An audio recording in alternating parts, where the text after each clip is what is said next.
लोकसभा चुनाव की तैयारियां जोरों शोर से चल रही है, लेकिन इसी बीच लोकसभा चुनाव को लेकर के बिहार की राजनीतिक और देश की राजनीतिक में दो ऐसे सीट है जिसको लेकर के काफी चर्चाएं जोरों शोर से रहती है और इन दोनों सीटों की चर्चाएं पूरे देश के अंदर तमाम जगहों पर फैली हुई है, जिसमें पश्चिमी चंपारण से मनीष कश्यप जहां से चुनाव लड़ रहे हैं और दूसरा काराकाट जिस जगह से पवन सिंह चुनाव लड़ रहे हैं। ये दोनों अहम सीट है और इस अहम सीट पर जब दोनों प्रत्याशी निर्दलीय उतरे तो फिर चर्चाएं जोरों शोर से होने लगी। जोरों शोर से चर्चाएं होने लगी कि ये दोनों जो कि काफ़ी बड़े लोकसभा क्षेत्र हैं और इस क्षेत्र से दो प्रत्याशी उतरे हैं और वो भी निर्दलीय, और दोनों की पब्लिसिटी काफ़ी अधिक है। तो इसी बीच जो सूत्रों से जानकारी मिल रही है कि मनीष कश्यप चुनाव नहीं लड़ सकते हैं, और वहीं पवन सिंह के बारे में भी कहा जाता है कि जो कि काराकाट से चुनाव लड़ रहे हैं कि पवन सिंह भी चुनाव नहीं लड़ेंगे। यानी कि ऐसा नहीं कि चुनाव नहीं लड़ेंगे, बल्कि दोनों जो है वो निर्दलीय पार्टी से चुनाव नहीं लड़ेंगे। तो आखिर किस पार्टी से चुनाव लड़ेंगे? मनीष कश्यप किस पार्टी के साथ मिलकर के चुनाव लड़ेंगे और सांसद पवन सिंह किस पार्टी के साथ मिलकर के चुनाव लड़ेंगे, और आखिर ऐसी कौन सी वजह है कि ये दोनों निर्दलीय चुनाव नहीं लड़ सकते हैं? आखिर कौन सी वजह है और किस वजह से लगता है कि इन लोगों को निर्दलीय हमारी पकड़ मजबूत नहीं बन पाएगी? तो वीडियो में अंत तक जरूर बन रहेगा। चैनल पर नहीं तो चैनल को सब्सक्राइब जरूर कर लीजिएगा। देखिए, सबसे पहले आपको बता दें कि पश्चिमी चंपारण में या पूर्वी चंपारण में, यानी टोटल मिलाकर के पूरे चंपारण के अंदर की बात करें तो हमारे देश के यशस्वी प्रधानमंत्री श्री नरेंद्र मोदी जी पहुंचे और उस जगह पर भाजपा के लिए वोट मांगना शुरू किया। इसका मतलब स्पष्ट है कि भाजपा को उस क्षेत्र में केंद्र सरकार के चेहरे पर बेहतरीन से बेहतरीन वोट मिलेंगे और बेहतरीन से बेहतरीन वोट मिलकर के उस क्षेत्र में विजय प्राप्त कर सकते हैं। लेकिन उस क्षेत्र में जो सबसे अहम मुद्दा आता है वो आता है निर्दलीय प्रत्याशी मनीष कश्यप का। मनीष कश्यप निर्दलीय प्रत्याशी उस क्षेत्र में उतरे हैं और मनीष कश्यप की पकड़ भी उस क्षेत्र में मजबूत है। ऐसे में केंद्र सरकार जो आई थी और केंद्र सरकार ने जो अपने प्रत्याशी के लिए, अपने कैंडिडेट के लिए वोट मांगे, वो वोट अब कितना अहम रह जाता है, ये सबसे बड़ी बात है। लेकिन इससे भी बड़ी बात यह है कि अब उत्तर प्रदेश के मुख्यमंत्री योगी आदित्यनाथ जी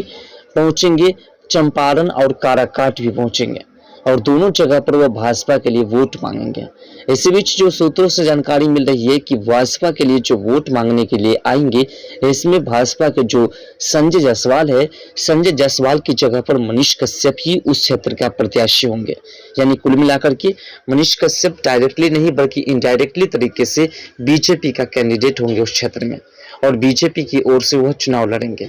यानी कि मनीष कश्यप का चिन्ह भी अलग होगा, निर्दलीय का ही होगा, सब कुछ निर्दलीय होगा। लेकिन जब जीतेंगे मनीष कश्यप तो उस क्षेत्र में, तो फिर मनीष कश्यप को जो है उस क्षेत्र से बीजेपी के का अनुसार चलना होगा, यानी कि बीजेपी ही उनको अपनी पार्टी में शामिल करेंगे। ऐसे में मनीष कश्यप निर्दलीय चुनाव की उम्मीदें को छोड़ करके अब जो है वो समझिए बीजेपी के साथ हो चुकी है।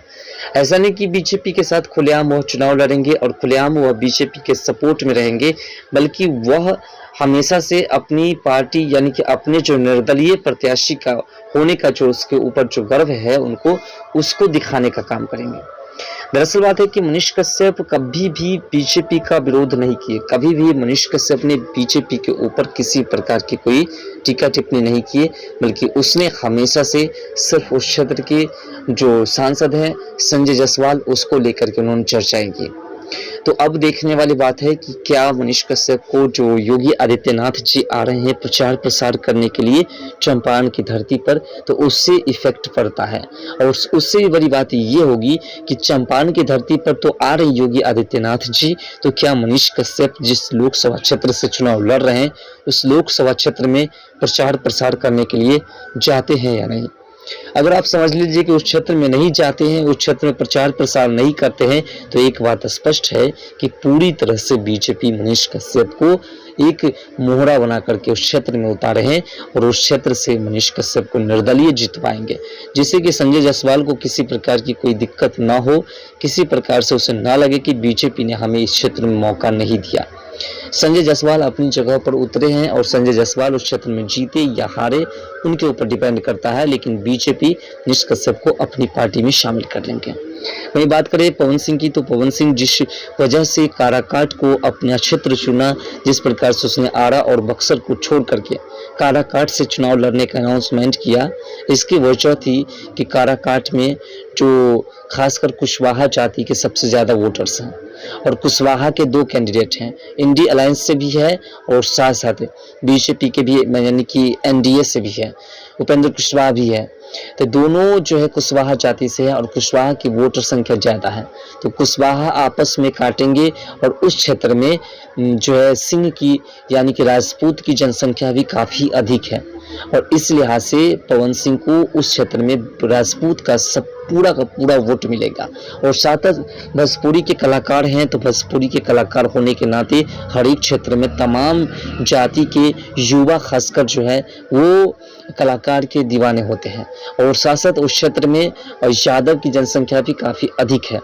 और ऐसा माना जा रहा है कि यादव की जनसंख्या अधिक होने के कारण पवन सिंह के सपोर्ट में खेसारी लाल जा सकते हैं उस क्षेत्र में प्रचार प्रसार करने के लिए।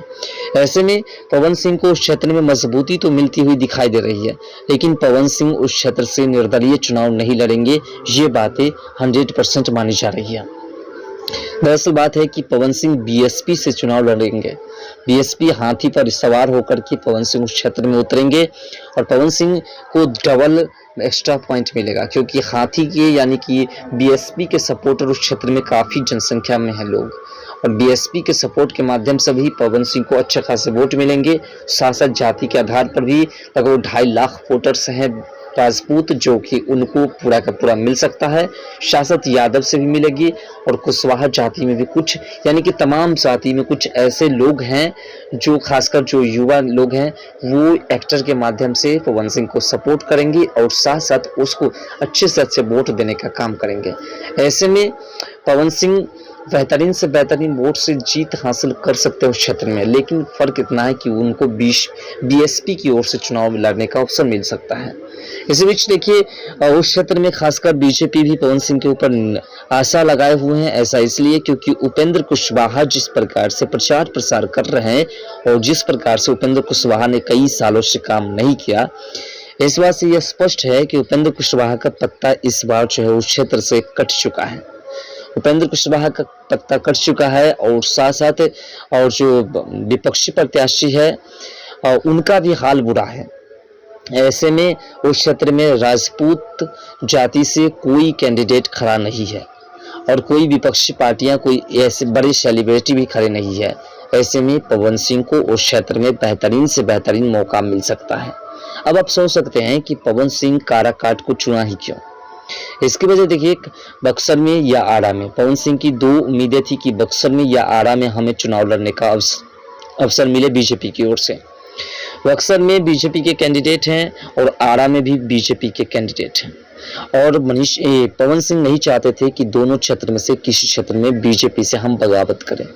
बीजेपी एक अच्छी पार्टी है और बीजेपी के हम सपोर्ट में है, बीजेपी कभी न कभी फिर से हमें अपनाने का काम करेगी। इसलिए पवन सिंह ने बीजेपी को जो है जिस क्षेत्र में बीजेपी थी उस क्षेत्र से दूर होकर के पवन सिंह ने उस क्षेत्र को चुना जिस क्षेत्र में बीजेपी खुद अपने प्रत्याशी को नहीं उतारे हैं बल्कि उन्हीं के गठबंधन के किसी प्रत्याशी को उतारा गया है।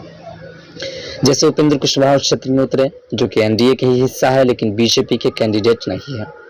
ऐसे में पवन सिंह को बीजेपी किसी भी तरीके से नीचे नहीं देखेंगे बल्कि पवन सिंह को बराबरी का देखेंगे और उसे आने वाले समय में फिर से बीजेपी में जगह देंगे। फिलहाल मनीष कश्यप जो कि निर्दलीय चुनाव लड़ने की जो बातें हो रही है इसमें अड़चने थी और पवन सिंह जो कि काराकाट से चुनाव लड़ रहे हैं इनके लिए सबसे अहम होगा और खासकर काराकाट के जो लोग हैं वो किस प्रकार से इनको सपोर्ट करते हैं ये सबसे अहम बातें होगी। फिलहाल आप लोगों को क्या लगता है तमाम क्षेत्र की तमाम जानकारी के हिसाब से अपना राय कमेंट सेक्शन में ज़रूर दीजिएगा।